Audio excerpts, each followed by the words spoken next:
Welcome, viewer, to today's hangout. Today's hangout, I will be discussing on the topic that says take action. Now, why is it that you need to take action? You don't just need to get involved in everything, because I strongly believe not every activity leads to productivity. You need to get involved in reasonable activity that can produce for you, that can produce resources and put money and create, source of steady income into your hand. Now, you discover that if you look around, so many people are making it, and one begin to ask, these guys that are making this thing, do they have a kind of special DNA? What is it about them that make them special? How come they make this thing cheap? I really want you to take your time to answer this question. Have you taken time to ask this question? Perspective and competence, which one do you think is superior? Now, I wouldn't want to bug you, but I want you to listen to this fact. Do you know that so many people who are competent, they have this technical expertise, so many of them are failing today on a personal ground, public ground. They are failing not because of inability to take action, but they are failing because they lack the right quality perspective that is required to be engaged at a particular time. Now, how do I mean? Let me give you this story. There is this story where two young men that graduated from a good university. They both made first class honors. Now, a multinational company engaged them as salesperson, and they decided to send the first one to a faraway island. Now, ask him, go there and develop the market there. Now, when he goes to the island, he discovered that the people there still dress in ruffian clothes, and nobody in that island wears shoes or slippers even. And the company that sent him out on this mission happened to be into shoe production. Now, by the time he gets there, he had a different perspective altogether. He decided to send a telegram home and told the company, wow, I am surprised. The people I met on ground do not have even a culture of wearing good clothes or wearing even shoes. Even the king and the elders do not celebrate wearing anything that is on the foot. So I don't think we have a new market here. I don't think we can do anything with these people. That was his perspective. So after spending about 3-4 months going around, moving into different communities, hamlets within that zone, he came back and reported to the head office, there is nothing we can do about this. Now, the company decided to send the second salesperson. And now when he got to the island, now remember that this second person was not told about the result or the findings of the other person. So when he got to the island, and as he landed, he was able to count about 100 plus, and he sent a telegram and said, wow, we have a big market here, because about 100 or more people I have seen here, they do not have footwears. And if they do not have footwear, since we are into production of footwears, I am beginning to think we have big market that is waiting for us here. We just need to explore this market. Now, do you know what he did? He decided to move around, move into communities, go into hamlet, mingle himself with people. And he discovered that these people are not wearing shoes, not because it was an entrenched culture, but simply because they have not been exposed to that level of civilization. So he called back his office and said, please, can you send about 3 million footwears? So that let's start with that. And when they sent it, before the arrival of this cargo, this guy took his time, meet the chiefs, and started to, conscientize them, started to sensitize them about the need of wearing footwear, about the need of even dressing in a better fashion.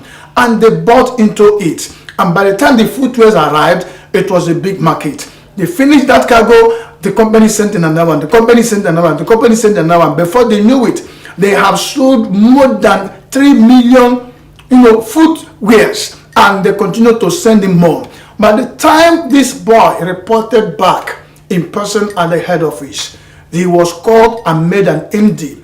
in another branch of that same company. Now, what do you think that happens here? The first person that was sent had the same technical expertise as the second person. Both of them had first class honor from a reputable university, but they had different perspective. Now, can I say this to you, that why some people are not taking action yet is simply because they are being influenced negatively by perspective they have bought into. And this perspective, I see them as stereotype. Some people believe things must work in certain order. Even with their level of exposure in education, they still believe those superstitious belief and other things. And so with that, but their perspective varies and it's affecting their technical efficiency. Now, I also want you to look at another scenario. Another scenario, I want you to look at a situation where if rain is going to fall, let's say in the next 5 hours. Now, rain started pouring out and we have about 40 persons gathered in a place. Let's call the place a community. Now, right in that community, everybody has access to anything at all, any resources at all. And they have been pre-informed that the rain is going to fall in the next 5 hours. So anything you want to do with the rain, go ahead and do it. So when it started falling, some people brought out buckets, some people brought out bowls, some people brought out anything. But a particular individual took it on himself and brought out a GP tank, and brought out another GP tank, brought out another GP tank. Before you knew it, in the next 5 hours, he filled over 60 GP tanks with water. And others collected with bowel, as after all, the rain is going to fall another day. After all, this is not the only rain, that will fall again and again and again and again. Now, immediately the rain stopped. Immediately the rain stopped. 2 hours after the rain stopped, something happened. And what was it that happened? They started hearing a sound of, cars and convoy, siren. And the siren showed up at that community. Right at that community, somebody came out from the car and said, well, we are coming all the way from the federal capital of this nation, and we are here in this neighborhood because we want to incite a federal character here. And one of the things we want to start doing, we want to incite an Olympic-sized swimming pool that we will use to organize sport event that has to do with water. So we already have our engineers who are going to dig the swimming pool. We only want somebody who can supply us with water. Now, I want to ask this question. Who do you think will perform that miracle, perform that feat? Is it the guy that has water in a bowl? Is it the guy that has water in a bucket? Is it the one that has water in a gallon? Is it the one that has water in a GP tank? Now, you discover that the guy that has water in a GP tank don't need to visit any aura to create that miracle. He doesn't need to visit any prayer room to create that miracle. He doesn't need to visit any special power to make that to happen, because you discover that he already has enough water and he can do it with ease. So he quickly got the contract and executed, supplied the water, and even tell the government and said, if you want to insert other swimming pool, I still have excess water. Why those people in bucket water and bowels are saying, wow, how? If I had known, I would have brought out a GP tank. Now the question is, they had the same opportunity. They had the same opportunity. Steve Jobs said something. Steve Jobs said, we are all granted equal opportunity, but what comes out as a result from each of us varies as a result of what we are using to engage opportunities. Now, all of them have the same opportunity, the same time interval. The rain poured out, but some people collected with jerry can, some collected with bowls of water.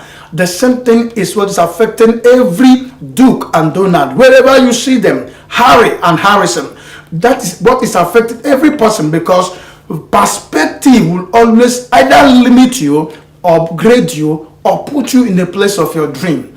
So your perspective about any event, even about the clothes you're wearing, even about your personal brand, your entity, your personality, it matters a lot, especially in the 21st century. Because your perspective is like the fuel you pour in a car engine. The car engine is ready to perform, but when you add fuel, you see it gain acceleration. You see it begin to display, abilities, capacities that are fused into it. Now, if you do not have right perspective, you discover that you may not be taking action, and even if you're taking action, you will not be taking quality action. And can we put it this way?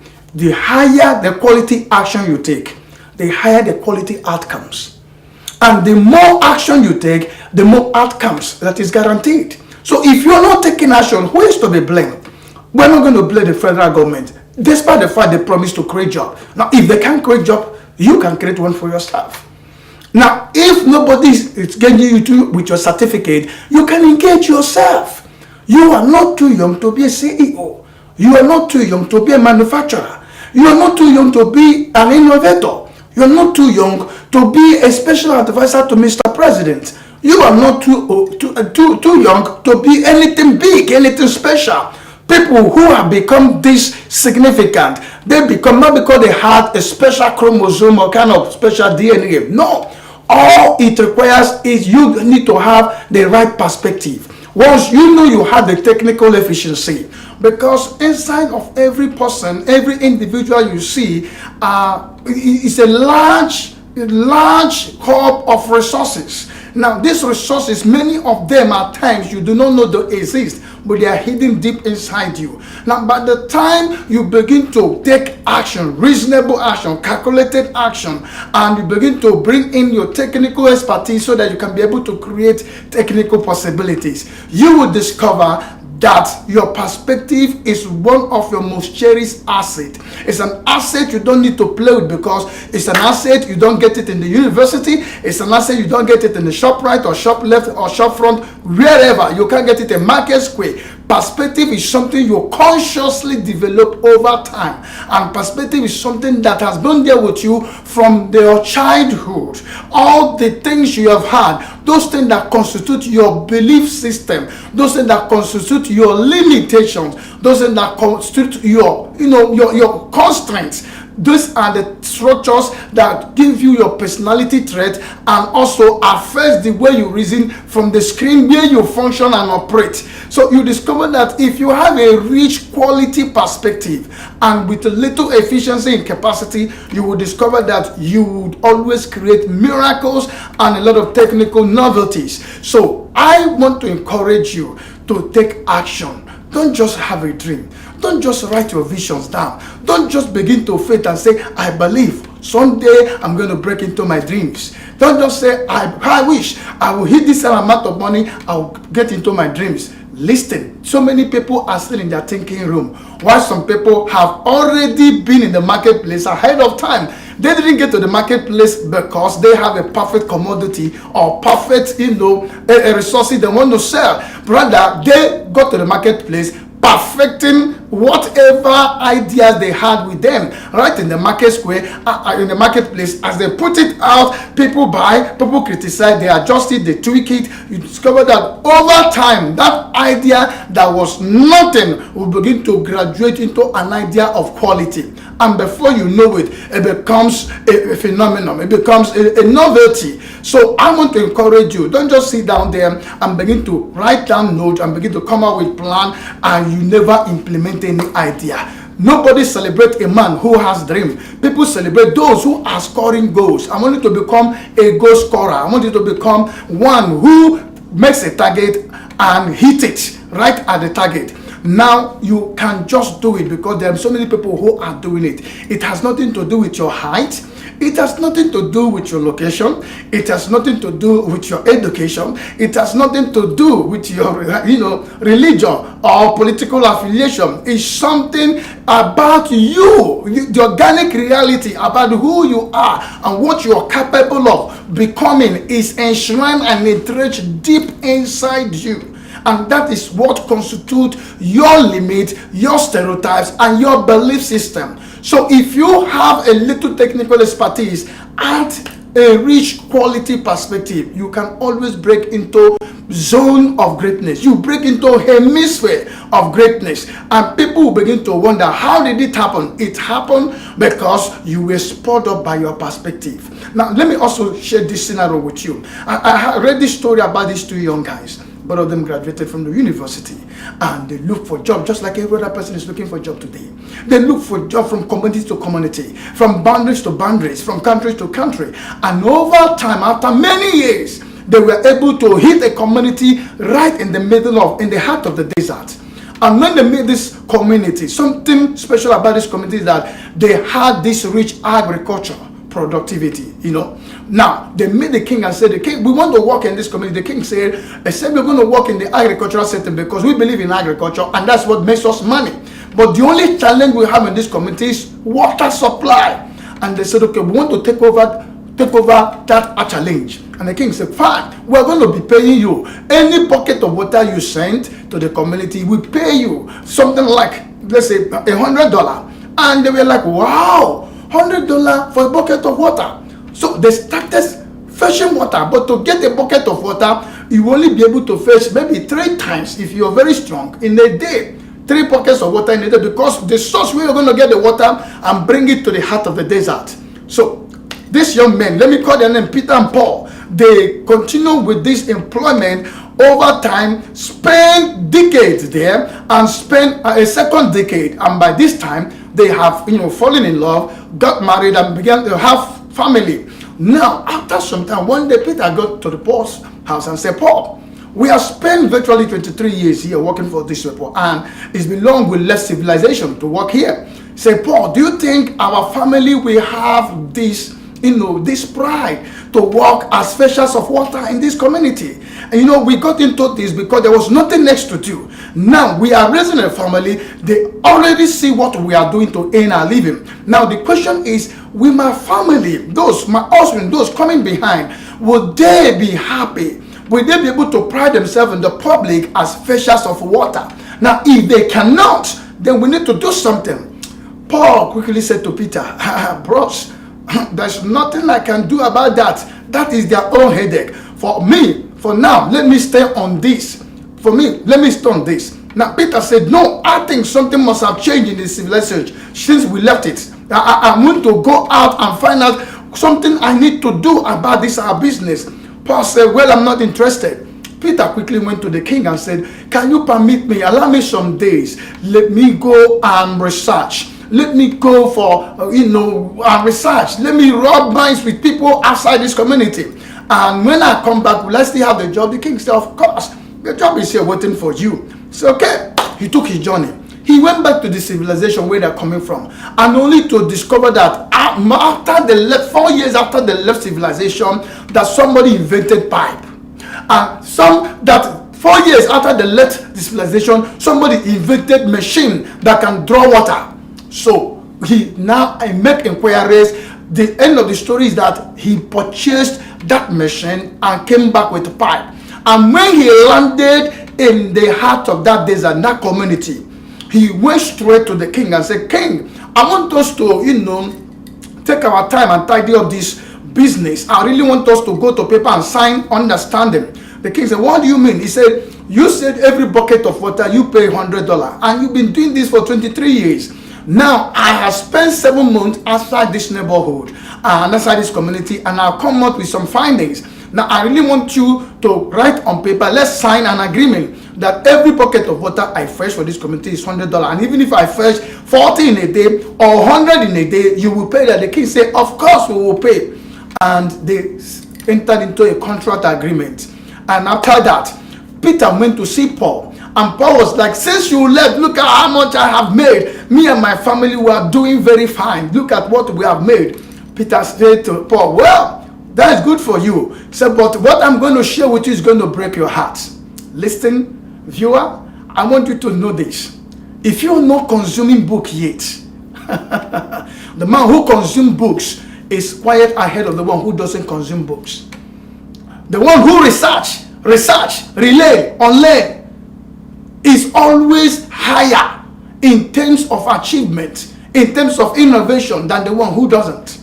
Now, this is what is happening to Paul and Peter. Peter said to Paul, well, I have made discovery. Say, I have returned back to the community to do this business in a bigger way. Paul said, what do you mean? He took Paul to the site, and he placed his machine, placed his pipe, and dragged the other pipe straight to the community and said, Paul, the only thing I will do for you so that I will not chase you out of this business, since you are a friend, I want you to sign with me and understanding, because if I chase you, you and your family, you're going to suffer and get impoverished by poverty. He said, you are going to sign that all the days of your life, you and your family will be working for my family, because we now control the economy And what is your work? Your work is to be counting the number of buckets of water that is filled in a day. And when you report, as we get a payment, then we pay you. And Paul cannot do anything but to accept. So what happened to Peter's family? Peter's family from that moment becomes a family of significant people, prominent people. They don't work, they just stay back, money continue to roll into their account, while the Paul's family continue, to work for them, counting the number of water fetched in a day, and the king person, and they paid into Peter's account. Now, it is a story, it is a proverb, it's a parable. But I know you have picked some moral lessons. I know you have picked some vital lessons, because there is two different things involved in this place. We are looking at somebody who is operating a bucket-sized mentality or a bucket-sized economy, and one who is operating a pipeline mentality and pipeline economy. It is not the same economy. I mean, one is constrained and the other one is unlimited. Now, I want to ask you, and I want you to ask yourself as you listen to me, how do I really want to live my life? Do I just keep my life? Do I just fold my hands, watch others, makes it big, break into big things? It's your perspective that is limiting you. It is your perspective that has kept you where you are. Wherever you have stopped in life is a choice, and that choice is as a result of your perspective. That choice is as a result of your perspective. So you need to come back home, and there are things that you need to unlearn. There are things you need to unhook. There are experiences you need to drop behind. So many things that composes the content quality of your mind. Most of them have expired over time. You need to go out and search and begin to upgrade your mindset. And when your mindset is upgraded, I promise you something. An upgraded mindset is always better than any certificate. Name it, even if it is PhD, because PhD do not have capacity to upgrade, you need quality. But the mindset can be upgraded at any time. I want you to think about this. Let's call it a day. Thank you so much.